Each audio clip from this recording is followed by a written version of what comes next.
तो hi hello class 9th वालों। तो आज हम लोग सीखने वाले हैं आपकी इंग्लिश की बुक जिसका नाम है भैया बीहाइव का चैप्टर नंबर 4 की पोएम। ये आपका चैप्टर नंबर 4 था जो कि हम लोगों ने पढ़ रखा है, उसके क्वेश्चन आंसर भी सीख लिए हैं। और इसकी है भैया ये पोएम जिसका नाम है द लेक आइल ऑफ इनस्फ्री, यानी इनस्फ्री की एक झील। और इसके पोएट है हमारे प्यारे से स्वीट से विलियम बटलर येट्स। तो ये तो आप लोगों ने याद कर ही लिए होंगे। तो आज हम लोग देखने वाले हैं द लेक आइल ऑफ इनस्फ्री के क्वेश्चंस एंड आंसर्स। मैं आप लोगों को बेहतरीन तरीके से ऐसे पिक्चर्स के साथ में समझाऊंगा, तो आप लोगों को एक बार सुनते ही, देखते ही, समझते ही बिल्कुल अच्छी तरीके से याद हो जाएंगे। तो बिल्कुल फोकस होकर के बैठ जाइए और हाँ, कॉपी पेन जरूर ले लीजिए, क्योंकि देखने के बाद आप लोग लिखते जाना। एक एक करके लिखते जाएंगे तो और बेहतर है। एक को समझना, एक को लिख लेना, फिर एक को समझना, फिर एक को लिख लेना, या फिर आप जैसा लिखना चाहते हैं वैसा लिख लेना। तो चलिए देखते हैं हमारा फर्स्ट क्वेश्चन क्या है। तो भैया यहाँ पर देखते हैं, मैं थोड़ा कलर चेंज कर लेता हूँ। फर्स्ट क्वेश्चन क्या है? तो क्वेश्चन है what kind of place is Innisfree, think about. और यहाँ पर ये इसके 3 क्वेश्चन दिए गए थे। तो सबसे पहले हमें फर्स्ट वाले क्वेश्चन में, ये फर्स्ट का ही है, तो हमें फर्स्ट वाले में ये बताना है what kind of place is Innisfree, मतलब इनस्फ्री है वो किस प्रकार की जगह है। और फिर आगे इसके जो थिंक अबाउट इट लिखा है, थिंक अबाउट, इसके 3 क्वेश्चन और दिए गए हैं, उनको भी हमें कवर करना है। तो सबसे पहले देख लेते हैं कि इनस्फ्री किस प्रकार की जगह है। तो इसका आंसर है भैया प्यारा सा, Innisfree is a small island in Ireland. तो जो इनस्फ्री है वो आयरलैंड का एक छोटा सा आइलैंड है, यानी कि एक छोटा सा द्वीप है। कहाँ का? आयरलैंड का। ये एक देश का नाम है। It is a very beautiful place where nature is full of life. और ये एक बहुत ही सुंदर जगह है जहां पर जो नेचर है वो जिंदगी से भरा हुआ है, प्राकृतिक है वो जीवन से, प्रकृति है वो जीवन से भरी हुई है। ठीक है, तो ये बिल्कुल छोटा सा आंसर था, बिल्कुल स्वीट सा, आप लोगों को पढ़ते ही याद हो गया होगा। कैसे, एक बार मैं पढ़ देता हूं कि वो पूछ रहा है कि इनस्फ्री किस प्रकार की जगह है। तो Innisfree is a small island in Ireland. ठीक है, it is a very beautiful place where nature is full of life. एक छोटी सी आइलैंड है आयरलैंड का, और ये एक बहुत ही सुंदर सी जगह है जहां पर जो नेचर है वो जिंदगी से भरा हुआ है। चलिए देख लेते हैं इसके फर्स्ट क्वेश्चन की क्या है, जिसके बारे में हमें सोचना है। तो ये बहुत ही इंपॉर्टेंट क्वेश्चन है। The 3 things the poet wants to do when he goes back। तो जैसा कि हम लोगों ने पोएम में पढ़ रखा है कि जो पोएट हैं वो अभी अपने शहर में रह रहे हैं और वो लौट करके इनस्फ्री जाना चाहते हैं, जहां पर उन्होंने अपने चाइल्डहुड में बहुत सारे डेज हैं वो व्यतीत किए थे। ठीक है, वहां पर वो उन्होंने खूब मस्ती की थी, तो वहीं पर जाना चाहते हैं। तो क्वेश्चन यही है कि 3 थिंग्स बताइए, ऐसी 3 बातें बताइए जो पोएट वहां जाकर के करना चाहता है। ठीक है, तो देखते हैं कि पोएट वहां जाकर के क्या करना चाहता है। तो आंसर है the poet wants to build a cabin of clay and wattles. तो सबसे पहले तो जो कवि है वो वहां पर एक छोटा सा केबिन बनाना चाहता है जो क्ले यानी मिट्टी और बैटल्स का हो, यानी कि एक छोटा सा घर बनाना चाहता है जो मिट्टी का हो और ये लकड़ी के लट्ठों का या लकड़ी के डंडों का बना हुआ हो। ठीक है, ये पहली बात हो गई। दूसरी बात, he wants to plant 9 bean rows, और वह वहां पर 9 बीन रोज लगाना चाहता है, 9 सेमे की कतारें लगाना चाहता है। जैसे ये फेंसिंग कर दी उसने अपने घर के चारों ओर, तो ये 9 सेमों के पेड़ लगाएगा। 1 2 इसमें तो 3 ही दिख रहे हैं, लेकिन वो कितने पेड़ लगाना, कितनी सेमों के पेड़ों की लाइन लगाना चाहता है? 9। कितने लगाना चाहता है? 9। तो ये दूसरी बात। तीसरी बात क्या है? And bee hive for honey bee, और वो एक मधुमक्खी का छत्ता लगाना चाहता है मधुमक्खियों के लिए, जिससे उसको शहद मिल पाए। ठीक है, तो ये 3 चीजें हैं जो कि कवि है इनस्फ्री जाकर करना चाहता है। पहली कौन सी है? To build a cabin of clay and wattles, वह वहां पर मिट्टी और लकड़ी के डंडों का छोटा सा घर बनाना चाहता है। दूसरी बात, वह वहां पर 9 सेम की कतारें लगाना चाहता है। और तीसरी बात है वो मधुमक्खियों के लिए छत्ता लगाना चाहता है। ठीक है, चलिए देखते हैं नेक्स्ट क्वेश्चन। तो लिखते जा रहे हैं ना? हाँ, लिखते जाइए। तो नेक्स्ट क्वेश्चन है भैया हमारा क्वेश्चन नंबर 2। अच्छा, चलो इसके लिए मैं कलर चेंज कर लेता हूं आपके लिए। तो क्वेश्चन नंबर 2 है what he hears and sees there and its effect on him. तो कवि वहां पर क्या सुनता है और क्या देखता है और इसका उसके ऊपर क्या प्रभाव पड़ता है। तो यहाँ पर 3 क्वेश्चन है कि क्या वो सुनता है, क्या वो देखता है और क्या उनका इसके ऊपर प्रभाव पड़ता है? तो आंसर है भैया हमारा he hears dropping of lake water and crickets song. तो वहां पर वो पानी की जो झील होती है उसके पानी की बूंदों की टपटपाहट को सुनता है। जैसे ये झील है छोटी सी और इसमें ये पानी की बूंदें गिरती हैं, ये बह रहा होगा, पानी या ऊपर से गिर रहा होगा, तो इसके पानी की झील में पानी के गिरने की आवाज को सुनता है। एंड क्रिकेट सॉन्ग, और ये जो क्रिकेट मतलब एक जो छोटा सा कीड़ा होता है, स्मॉल इंसेक्ट, इसके गानों को सुनता है, मतलब इसकी आवाज को सुनता है। तो ये तो होगी सुनने की बात। अब वो देखता क्या है? He sees the glamour of midnight, वो वहां पर रात्रि की मतलब मिडनाइट की जो आध रात्रि में जो ग्लैमर होता है, जो खूबसूरती होती है, उसको देखता है। पर्पल ग्लो एट नून, और जो पर्पल ग्लो होता है शाम के टाइम में वो भी वो देखता है। तो इनको देख करके क्या होता है? ही फील्स वेरी हैप्पी, और इनको देख करके वो बड़ा ही खुश होता है। ठीक है, तो ये अच्छे से याद कर लीजिए। थर्ड क्वेश्चन है हमारा what he hears in his heart core even when he is far away in स्प्री।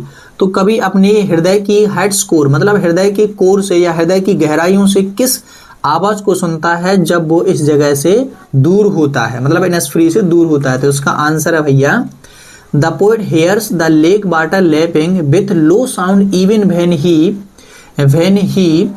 ये कहाँ गया भाई?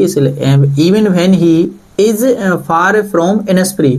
तो कभी है वो लेक वाटर लैपिंग यानी कि झरने झील में गिरते हुए पानी की धीमी आवाज को सुनता है जबकि वो इनस्फ्री से बहुत ही दूर होता है। तो यही वो टप टप की पानी की आवाज को बड़ी ही धीमी तरीके से आवाज आती है जो उसके मन में बड़ी ही प्रसन्नता तो उत्पन्न कर देती है। इसी आवाज को वो सुनता है जबकि वो इनस्फ्री से दूर होता है, मतलब वो याद करता है। तो उसको ये वाटर के जो लेक वाटर का जो है उसमें लैपिंग का छोटा छोटा जो साउंड आता है, लो साउंड, उसको वो सुनता है। ठीक है, चलिए देखते हैं नेक्स्ट क्वेश्चन। और ये रहा भैया हमारा नेक्स्ट क्वेश्चन। तो इसके लिए मैं फिर से कलर ये ले लेता हूँ। तो भैया हमारा क्वेश्चन है why now you may have concluded that Innisfree is a simple natural place full of beauty and peace. तो जितना हम लोगों ने पढ़ रखा है, मतलब पोएम पढ़ रखा है, क्वेश्चन के आंसर दे रखे हैं, तो उतने में से तुम लोग हम लोग समझ गए होंगे कि जो इनस्फ्री है वो एक साधारण सी प्राकृतिक जगह है जो कि ब्यूटी एंड पीस यानी सुंदर और शांति से भरी हुई है। तो how does the poet contrast it with where he now stand. तो कभी इस इनस्फ्री जगह मतलब जो सुंदर सी, सिंपल सी और जो शांति से भरी हुई है, इस जगह का और जहां पर कभी अभी है उसकी तुलना कभी कैसे करता है, मतलब इनस्फ्री और शहर की कभी तुलना कैसे करता है? तो इसका आंसर है भैया he contrast a simple natural and full of beauty and peace place with the roads and pavement which are away from the nature and full of hustle and bustle. तो कभी एक सुंदर साधारण सुंदर और सुंदरता से और शांति से भरे हुए जगह की तुलना या कॉन्ट्रास्ट या विरोधाभास तुलना करता है किससे? रोड्स एंड पेवमेंट्स, मतलब जो सड़कें हैं जो कैसी हैं? सड़कें हैं। तो ये तो होगी हमारी सुंदर जगह, और ये शहर का सीन, ये सड़कें हैं। तो शहर की सड़कें और पेवमेंट्स मतलब गलियां जो कि नेचर से बहुत ही दूर हैं, और ये हलचल और बहुत ही हसल एंड बसल यानी कि हलचल से भरी हुई हैं। ठीक है, इस प्रकार से कभी तुलना करता है। तो ये हो गया हमारा क्वेश्चन सेकंड। चलिए देखते हैं नेक्स्ट क्वेश्चन। तो नेक्स्ट क्वेश्चन है भैया क्वेश्चन नंबर 3। तो क्वेश्चन नंबर 3 है do you think Innisfree is a only place or state of mind does the poet actually miss the place of his boyhood days. तो आप क्या सोचते हैं कि जो इनस्फ्री है कि एक जगह है कि केवल कभी सोच रहा है अपने मन में, क्या कभी एक्चुअल में अपने दिन को मिस करता है, अपने बचपन के दिनों को? तो इसका आंसर है भैया as Innisfree is a real place which is full of natural beauty. हाँ, इनस्फ्री एक रियल प्लेस है जो कि नेचुरल ब्यूटी से भरा हुआ है। और फिर क्या कभी याद करता है अपने बचपन के दिनों को? तो as the poet misses the place of his boyhood he recalls the memory of Innisfree. हमें कैसे पता चलता है कि वो याद करता है? क्योंकि वो अपनी इनस्फ्री की मेमोरी को रिकॉल करता है, फिर से याद करता है, इसलिए हमें पता चल जाता है कि वो याद कर रहा है। He does not like city life, और जो शहर में बोल रहा है उसको ये सिटी लाइफ पसंद नहीं है। अब आ जाते हैं हमारे दूसरे, तो दूसरे में हमारा फर्स्ट क्वेश्चन है भैया, look at the birds the poet uses to describe what he hears what he sees and hears at Innisfree. तो इनका क्या मतलब है, bee loud glade, evening full of the linnet's wings, the lake the water lapping with low sound, और what pictures do these birds create in your mind. और जब भी हम लोग जैसे बी लाउड ग्लैड इस शब्द को सुनते हैं तो हमारे दिमाग में कौन सी पिक्चर बनती है, और evening full of the linnet's wings जब हम इसको सुनते हैं तो हमारे दिमाग में कौन सी पिक्चर बनती है। तो इन सब का हमें आंसर देना है। तो भैया पहले का आंसर है कि वी लाउड ग्लैड। तो सबसे पहले तो वी लाउड ग्लैड का मतलब समझ लीजिए। तो वी लाउड ग्लैड का मतलब होता है मधुमक्खियों की भिनभिनाहट से गूंजता हुई कोई एक छोटी सी जगह है, मधुमक्खियों की भिनभिनाहट से गूंजती हुई खुली जगह है, ये होता है बी लाउड ग्लैड का मतलब। तो इसको सुनकर के हमारे दिमाग में क्या आता है, तो bee loud glade bring in our mind the image of buzzing bees. तो बजलिंग वीज का यहाँ पर मतलब है भैया कि जो वी लाउड ग्लैड हमारे दिमाग में मधुमक्खियों की वजलिंग लाता है, यानी कि जो मधुमक्खियां भिनभिना रही होंगी, एक मधुमक्खी का छत्ता लगा उस पर मधुमक्खियां भिनभिना रही होंगी, ऐसी इमेज हमारे दिमाग में आती है। चलिए अब देख लेते हैं सेकंड का, जो कि है evenings full of the linnet's wings. मतलब इसका मतलब है कि लिनेट के पंखों से भरी शाम। तो इसको सुन करके हमारे दिमाग में कौन से चित्र आते हैं, तो देख लीजिए भैया इसका आंसर कहाँ गया, ये रहा। तो लिनेट एक प्रकार का बहुत ही सुंदर सा पक्षी होता है जो कि है ये। तो evening full of linnet wings bring in our mind the image of linnet flying across an evening sky. तो लिनेट के पंखों से भरी शाम हमारे दिमाग में एक शाम जो कि आसमान में उड़ते हुए लिनेट के बहुत सारे पक्षियों की छवि को लाता है कि आसमान में ये लिनेट पक्षी है वो अच्छे तरीके से उड़ रहा होगा। तो ये हमारे दिमाग में आता है। और फिर इसके बाद हमारा ये क्वेश्चन नंबर कौन सा था, ये क्वेश्चन नंबर थर्ड था क्या, lake water lapping with low sound. तो आइए देख लेते हैं इसका आंसर। तो भैया इसका आंसर ये कहाँ गया भैया, ये है। तो lake water lapping with low sound का क्या मतलब है, ये हमारे दिमाग में क्या लाता है, lake water lapping with low sound bring in our mind the image of soft and gentle sound of the lake's water. तो कम आवाज के साथ झील का पानी हमारे दिमाग में नरम और कोमल आवाज से गिरने की आवाज लाता है, ठीक है।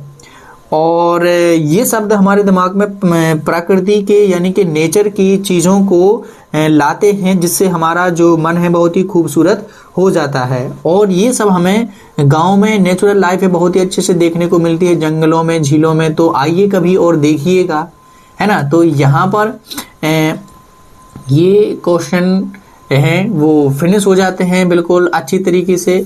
अभी कुछ और बचे हुए हैं तो हम उनको करेंगे बाद में, क्योंकि ये क्वेश्चन नंबर इसका जो सेकंड है, सेकंड वाले का सेकंड है, तो इसको मैंने आपके लिए लुक एट दीज बर्ड्स वाला क्वेश्चन था, तो मैंने आपको इसको तैयार नहीं किया है, क्योंकि ये बिल्कुल सिंपल सा क्वेश्चन था, इसको आप लोग दे सकते हो, ठीक है। इसमें पूछा गया था कि एक लाइन दी गई थी कि पीस कम्स ड्रॉपिंग स्नो, जो शांति है वो धीरे धीरे आती है, जो मन की शांति है या धीरे धीरे आती है, और जो सुबह के झिंगुर है वो बढ़िया गाता है, मतलब जो लिनेट है वो गाता है।